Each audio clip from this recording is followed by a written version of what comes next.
여러분의 구독은 영상을 제작하는 데 큰 힘이 됩니다. 영상을 보시기 전에 구독과 좋아요 꼭 부탁드리겠습니다. 아울러 회원이 되시기를 원하시는 분들은 유튜브 채널 홈피 구독 옆에 있는 가입 버튼을 눌러주시기 바랍니다.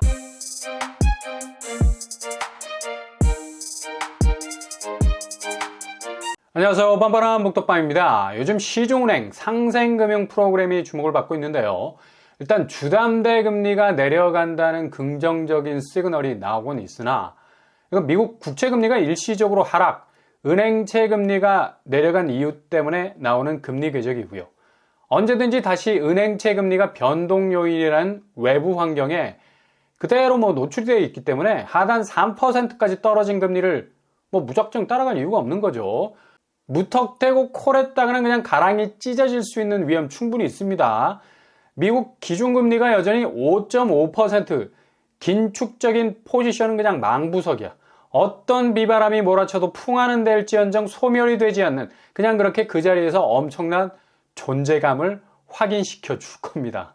이렇게 주담대 금리 인하에 전혀 환호할 것 없는, 어찌 보면 금리 혜택도 우량 고객에게만 해당이 되는 과로안의 얘기고, 당장 시장에 금융 여건이 다시 요동치기 시작하면 주담대 금리 궤적은 언제든 날아갈 준비가 되어 있는 초단기적인 조치라는 걸 기억하셔야 되겠습니다.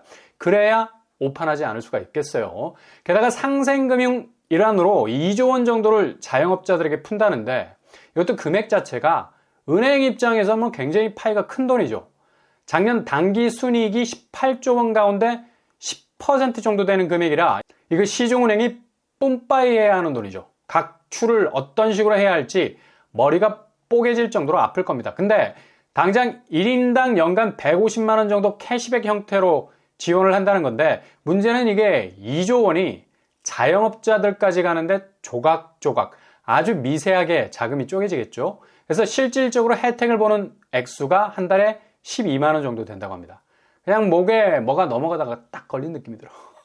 실제 현장에서 체감할 수 있는 액수가 그리 크지 않다는 얘기죠. 차라리 캐시백 형태보다는 금리를 낮춰주는 방식을 적용해줬으면 좋겠다는 현장의 목소리가 들리기도 하는데, 이렇게 지금 상생금융을 위해서 투입되는 2조 원의 자금도 여러모로 애매한 부분이 있긴 합니다.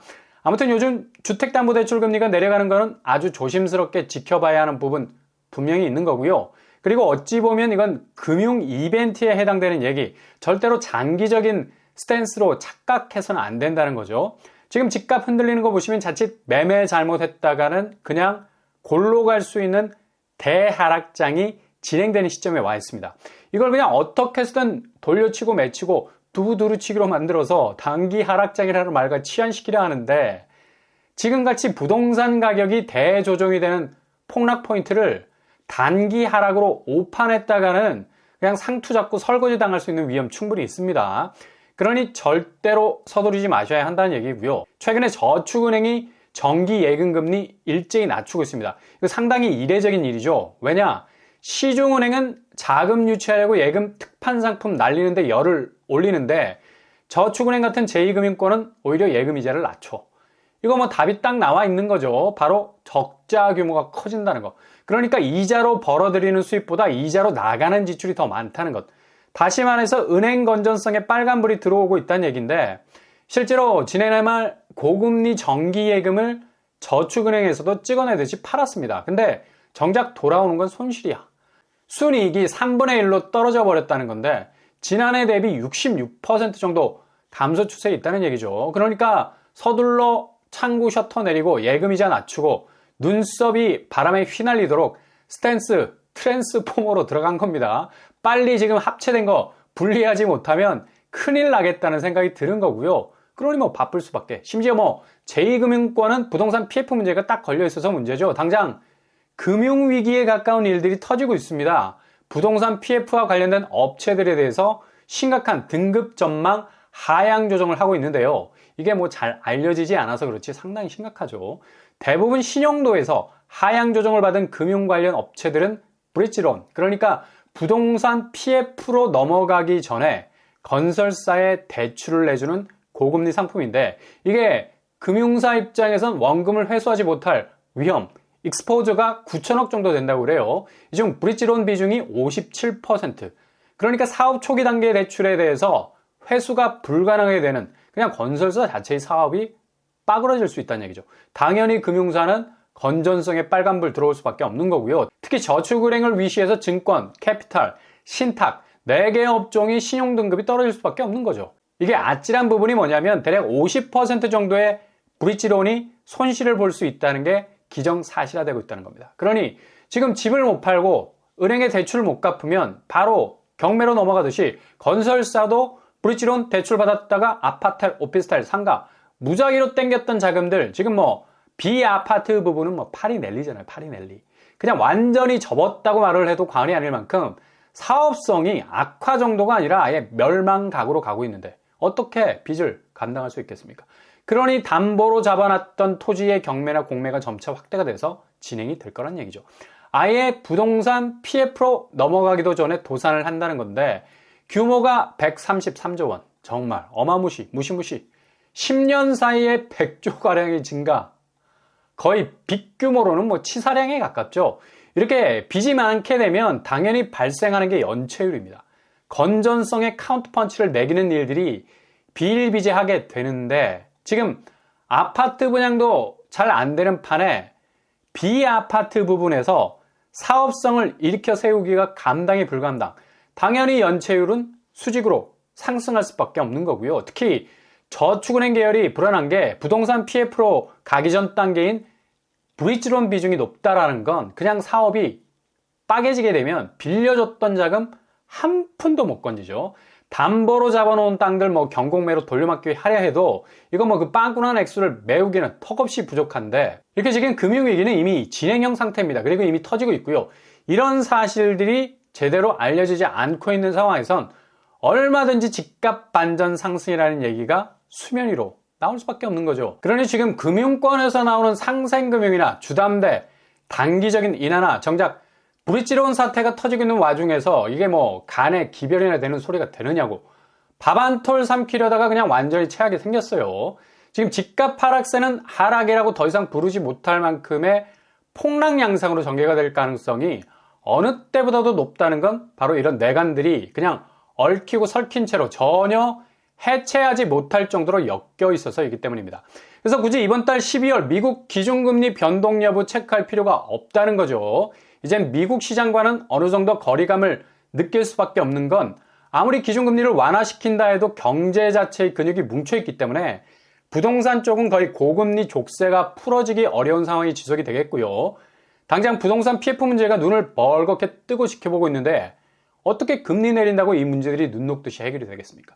그리고 내린다 해도 정점의 고금리에서 한 단계씩 내려오는 거기 때문에 체감도는 거의 없다고 보면 되고 0% 금리 시대와는 영원히 이별하는 시점이기 때문에 결국 터질 수밖에 없는 곳은 터지게 된다라는 결론이 나오는 거죠. 그러니 부동산 집값은 내년으로 넘어가면 12월 하락세에 더욱 탄력을 받아서 1월부터 폭락 양상으로 전개가 될 가능성이 어느 때보다도 높습니다. 아무리 신생아 대출이 특례 보금자리론의 빈자리를 메우는 구원투수가 될 거라는 전망이 많아도 워낙에 부동산 집값을 내리찍고 있는 하방 압력의 저기압을 이겨낼 재간이 없는 거죠. 그냥 그렇게 도도하게 흐르는 경기 침체의 꼴을 계속 파고 있는 세계 경제의 하락세 속에 한국 경제 역시 아둥바둥 할 수밖에 없어서 경제력이라는 기초 체력을 상실한 부동산 시장은 더 이상 탄력성을 회복할 마지막 힘마저도 잃을 건 분명하다는 얘기입니다. 게다가 최근에 거의 소멸각으로 가고 있는 인구 변화의 중심에는 2040년 인구 중심축은 80세로 이동해 있는 걸 볼 수가 있죠. 불과 15년 후면 완전히 인구 판도가 달라져 있어요. 결국 자산 계층이 얇아진다는 건데 누가 집을 살 거며 누가 집에 거주할 거며 누가 집을 팔 거며 등등등 결국 집값은 홀쭉해진 인구 구성 비율 변동표처럼 얇아질 수밖에 없는 건데 이걸 뒤집어 엎을 만한 금리 조정이 하향세로 바뀔 수 있다면 이렇게 인구 변화가 와도 집값은 끄떡없이 버틴다는 또 이상한 개변까지도 나오고 있죠. 아니 누가 어떤 나라에서 자신감 있게 금리를 낮추고 버팅길 수 있는 저금리 정책을 지금 쏟아낼 수 있겠습니까? 당장 고금리 상황에서 유턴해서 저금리로 갈 수 있는 로드맵을 몽땅 잃어버렸는데 아마 거의 반백년이 지나도 저금리 시대는 돌아오지 않을 가능성 높죠. 그러니 당장 15년 후의 집값은 내리꽂힐 수밖에 없는 낡은 자산 개념이 되는 거고요. 아마 2023년과 2024년은 한국 부동산 지형도가 완전히 이런 이유들로 인해서 그냥 자연스럽게 개조가 될 수 있는 시기인 것만은 분명해 보입니다. 그러니 자연스럽게 기다리시면서 팝콘각 지켜보시면서 역대급 부동산 판도의 변화를 두 눈으로 목격하시면 될 겁니다. 지금 집값이 가장 많이 흔들리고 있는 곳 서울 수도권에서는 바로 경기권 아파트들이죠.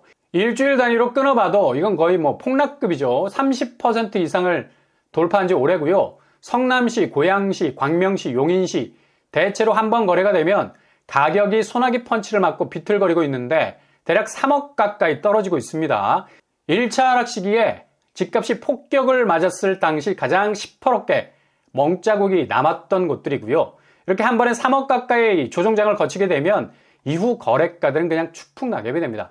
경기권 아파트들은 대체로 젊은 층에서 갭2로 건너간 곳들이기 때문에 그냥 빠지는 데는 거의 빛의 속도죠. 조금 더 손해 안 보겠다는 서울권 아파트들 집주인 스탠스와는 완전히 달라요. 적어도 가격이 누더기만 안 되면 된다. 최소한 마이너스는 면해보자는 심정으로 그동안 올랐던 가격 다 토해놓고 서둘러 나오는 경향이 많다는 얘기죠. 그래서 이번 주 12월 둘째 주 경기권 아파트에선 아마도 거의 기록적인 낙폭을 보이는 실거래들이 드문드문 전혀 지금 거래가 없으니까 그나마 나오는 거래에선 정말 서프라이즈, 놀라운 하락률을 보이는 곳들이 등장하게 될 거고요. 그리고 부산 한번 보세요. 지방이니까 거래가 더 없죠. 그래서 여기는 2주 단위로 끊어봐야 되는데 낙폭이 장난이 아니야. 정말 집주인들 실신하겠다, 실신하겠어. 40% 이상이 빠지는 것도 나오고 있고요. 해운대, 신축 아파트들이 짱짱한 시세를 드러냈던 곳인데 7억 가까이 빠지는 것도 나오고요.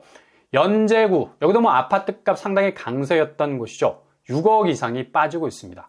수영구도 4억 이상 나락으로 가고 있고요. 부산이 버텨주지 못하면 그냥 지방은 폭망입니다. 워낙 부산 쪽 아파트 시세가 경상도뿐만 아니라 충청권까지도 강하게 영향을 주는 면이 있어서 여기가 흔들리기 시작을 하면 거의 모든 지방 아파트들은 전멸할 가능성이 아주 높죠. 그리고 좀 전에 말씀드린 경기권 아파트들의 약세장, 서울과 동반해서 출렁거리는 특징을 이번 2차 하락장은 가지고 있기 때문에 동반 하락세는 과연 지하 몇 층까지 팔 수 있을까라는 궁금증을 자아낼 정도로 극도로 집값 하락 추세는 가팔라질 가능성 아주 높겠습니다. 이게 쉽게 회복되지 못할 건 단기적인 금리 인하 혹은 대출 완화가 어느 정도 시장에 풀려도 워낙 고질적인 부동산 자금 부분에서 렉이 걸린 곳이 많아서 부동산 PF와 물린 은행들 줄줄이 내년 상반기 자금 경색이 생기거나 결손이 발생하기 시작하면 대외 문제로 흔들리는 집값 차원이 아니라 셀프 족쇄가 지금 채워져 있는 상황이라 그냥 스스로가 묶어놓은 결박에서 도저히 빠져나올 수 없는 극한의 상황까지 올 수 있는 분명한 위험이 있다는 얘기죠. 지금 이게 분위기가 쎄한 게 인터넷 은행들이 뭔가 냄새를 맡은 건지 몰라도 올해부터 공격적으로 주담대 파일을 늘리지 않았습니까? 카카오뱅크, K뱅크 등등 여신잔액이 12조 8천억을 도파를 했죠. 13% 정도 증가를 한 건데 얘네들 신용대출로만 먹고 살았는데 저리로 주담대를 공략해보자는 방향선회를 하면서 엄청난 주담대 파일을 키워왔었는데요. 이거 가만히 들여다보면 신용대출은 연체 발생률이 높아. 그러니까 원금 회수가 잘 안 될 수 있는 부실률이 커질 수 있다는 얘기죠. 그러니 주담대는 원금 대부분을 회수할 수 있는 담보, 그러니까 주택을 안정적으로 미리 캐치해서 잡아놓기 때문에 은행으로선 위험 부담을 줄일 수가 있는 거죠.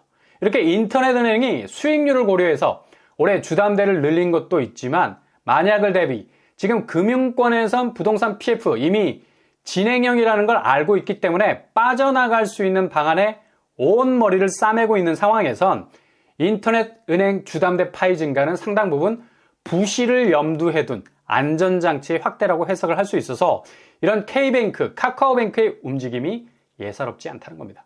그러니 이번 2차 하락장은 집값이 물려도 제대로 물렸다. 이참에 최소 2015년 집값이 폭등을 했던 분기점 그 이전으로 돌아가는 리셋 버튼이 될 수도 있는 충분한 가능성이 있다. 이게 자의지로 주택시장의 가격을 낮춘 게 아니라 그냥 어떻게 하다 보니까 시장에 복합적인 요소가 물려서 집값이 날아가는 바람에 집값이 정상으로 돌아오게 되는 아주 희한한 일들이 충분히 벌어질 수 있는 아마 단군 이래 이런 부동산 역사는 없지 않나라는 생각이 들 정도로 격변의 가격 변동이 일어나게 될 것으로 보입니다.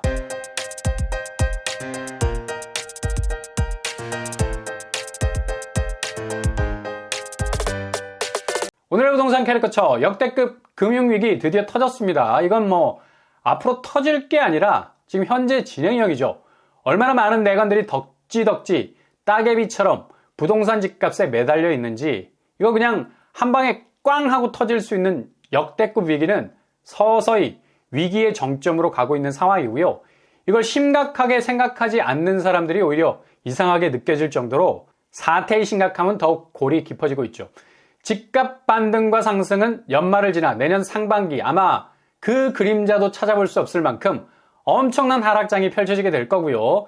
시장의 유연화를 위해서 투입되는 여러 비책들도 그냥 그 거친 물살에 쓸려갈 가능성이 그 어느 때보다도 높은 부동산 지형의 대변화의 시점에 와 있는 건 확실합니다. 오늘도 응원합니다. 여러분의 길이 꽃길만 되실 수 있기를 바랍니다. 이상으로 뻔뻔한 목도판을 마치겠습니다. 구독과 좋아요 부탁드립니다. 감사합니다.